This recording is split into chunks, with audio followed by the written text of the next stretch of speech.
Thingtlang khopilril zata lo piangin ei chop zong fapa mai ani a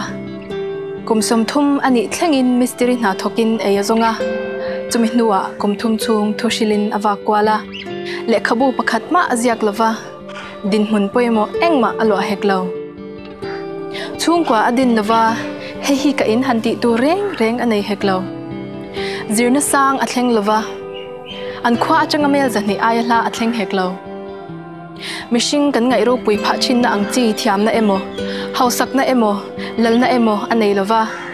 ama ngor bak chu ani na tiro pui tu chuan tur engma anei lo ani bere khovelin ama adova amal chan lai khan kumsum thum pathum mi chau alani a achian ten an tlan chiat san veka pakhat phe chu ana phat san le ngala mel mate kuta hlani na oma diriam na in achung thura sakania crossa group ani in kara khenbe ani anuk cha do lai te chuan a kheng bet tu ten khovel a thil nei ve chun a hak lai chang tu tur zongin an lo enjoya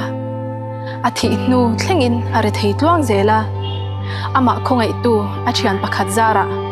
khan ho chopa phum a hlo ve sham ani kum sang ni lai lo liam ta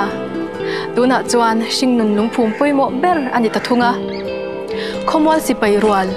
kalrem lamro puilo entir to zongte long sipai rual indo long ni na tui puilo shu to zongte ram shwai tu rual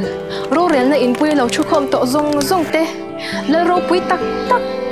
ro rel la lal thutlenga lo chu to zongte thil ti zong bel khom vek po hian he minaran